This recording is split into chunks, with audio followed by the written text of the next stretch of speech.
Hello everyone, welcome to our channel.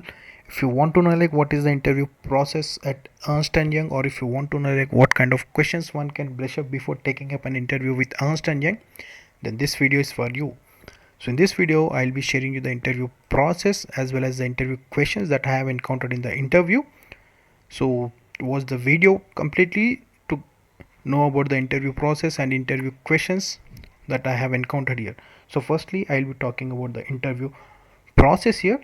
So coming to the interview process, there were two technical rounds and one round with director or manager, you can say, and there was an HR round. So in the first technical round, the most of the questions were asked from the core Java, like from oops concepts, exceptions, threads, like singleton, like explaining about the project architecture and explaining about my roles and responsibilities. But while like this round was for 45 to 1 hour, 45 minutes to 1 hour, and the interview was going really very deep into the answers. While I was answering, he was framing the questions from my own answers, so he was looking out for complete answer when he was asking me the question. So coming to the second round, even this was a technical round, and it was mostly on the frameworks that I have mentioned in my resume. And apart from the framework, there was a deep dive into the project, like my current project, how it is configured, how it gets deployed, how we are maintaining the code, and all such things were asked, like why so and so technology we have used, why we have not used the other technology, and like this kind of questions were also asked. Like project explanation thing itself went off for 10 to 15 minutes, I can say. So in that deep level he was expecting me to explain my project, and to be honest, if I am not good at explaining my project, definitely that will be having a negative impact, because once you are saying yourself as an experienced candidate, you must know about your project first. So that is a basic thing. Then the third round, which was a bit of two or three technical questions, and most were from normal things, like a director guy took that round, and after that the final round was an HR round. So these were the four rounds that I have encountered. So coming to the role for which I have applied was senior software engineer. The location of the interview was Hyderabad. The experience of the candidate at that time was like 5 years of experience I was having, 5 plus. So it was 5.2. The interview type was face to face, and the interview day was a weekday, and like Naukri helped me in getting the call here, so I mentioned the same here. So in the upcoming slide I will be explaining you about the interview questions that I have encountered, and before getting into that I would like to give a short introduction of ourselves, like who are we and what we do. So we are basically a bunch of software engineers who attend the interviews and share our real-time interview experiences through these videos. So if you haven't subscribed our channel, please do subscribe, because there are n number of videos which are there in the list. Just as we are not getting the enough amount of time, we are publishing it really late. And if you want to contribute us, you can reach out at the email ID that is there in the description. So as you can see on the screen, as far as 40 plus company interviews we have shared till date, and there are many which are coming in the queue. So this was about ourselves. In the upcoming slides I will be running you through the interview questions that I have encountered. So coming to the first question, the first question was, what is 12 factor methodology? So to be honest, at that time I was not aware of the 12 factor methodology, and I was unable to answer this question. But later on I came back home and I googled for the answers, and I came to know that these were the basic things that an experienced profession should know. So please brush up if you are not aware of this. Not only for this interview, you may encounter this question in any other interviews also. So coming to the next question, it was a written question, like how do you print the first non-repeated character from a string? So I was as I was preparing for the interviews, I was practicing daily, so it was a very easy process for me to write the code for this. But be prepared while you are again I would like to reiterate, without preparation please don't go and attend the interviews, because there is a high chance of rejection. And once you start preparing, you will start feeling confident, and it is one of the most important factor that will help you in cracking your interviews. So coming to the next question, find the most repeated word in a text file in Java. So for the same thing I have also written the step by step procedure as well. So the same thing I have explained in the interview as well. Like firstly I will create a map, and whatever I do, like with the help of buffer reader I'll start reading the input thing, and I'll read line by line, and then I'll start counting the words.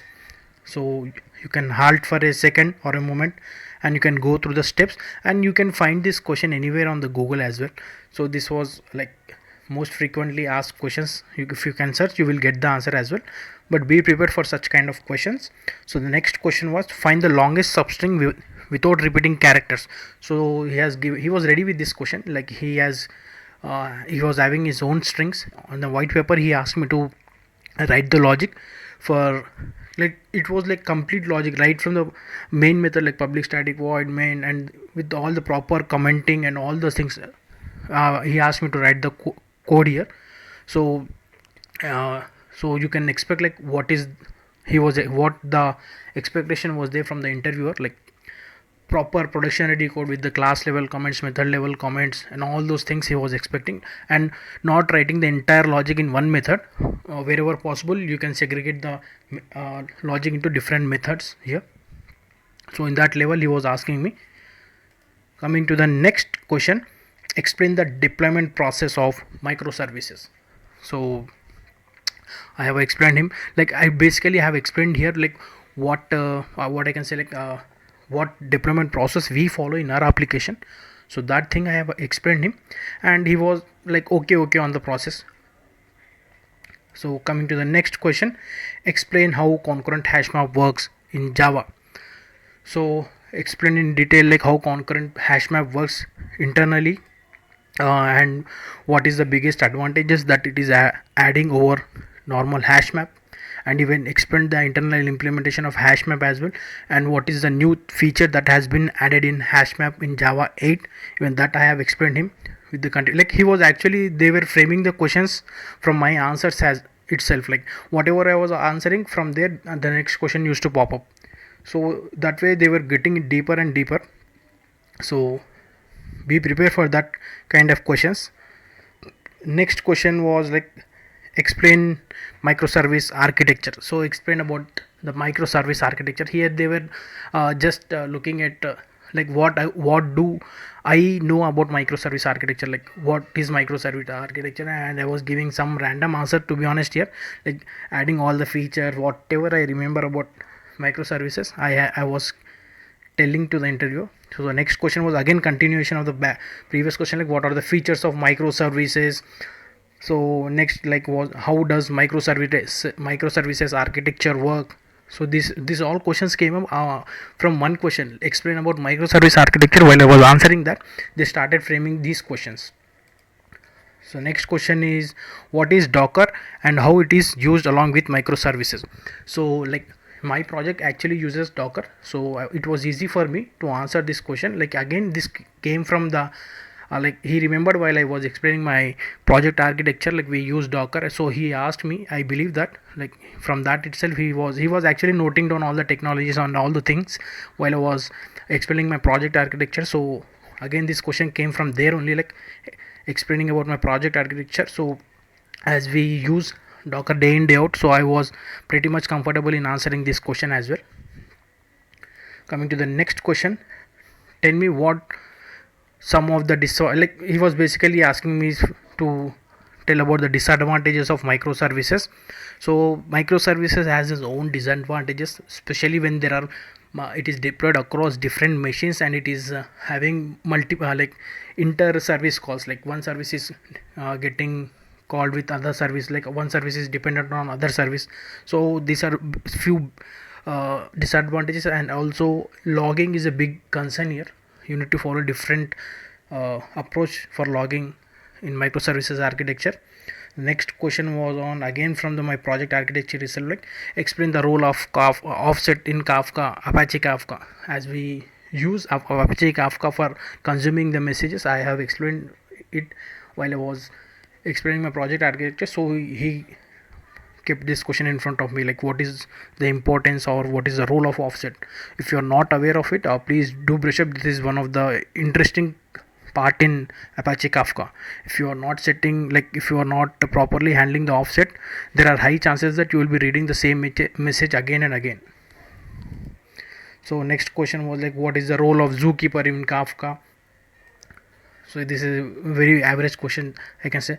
Then next question was very interesting, like what are the requirements for a class to be called as a JPA entity class. So there are set of rules a class should follow so that it gets eligible to be called as an entity class. So if you're not aware of it, please go through it. Next question is what is the criteria API and what it is used for. As my project uses JPA, it was very easy for me to answer these questions, like what is criteria, what is how it is used, and how we like he was expecting me to write the code like pseudo code, and I was able to write it pretty much comfortably.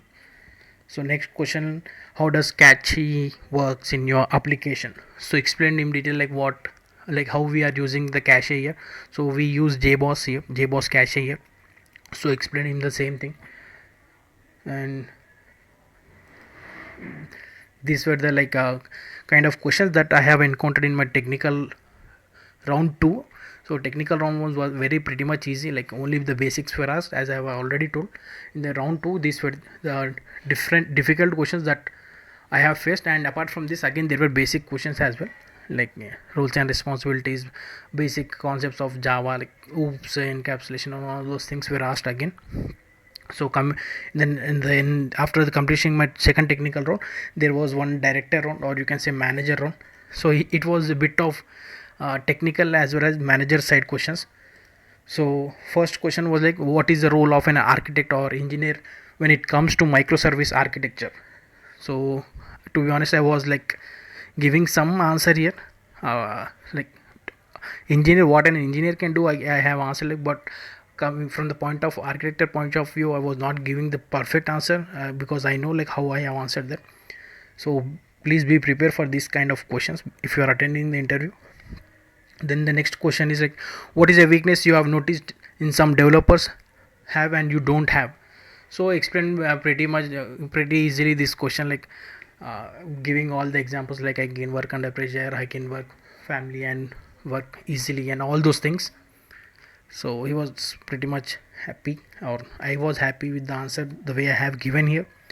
Then the next question was like what does program to interface says not implementations mean.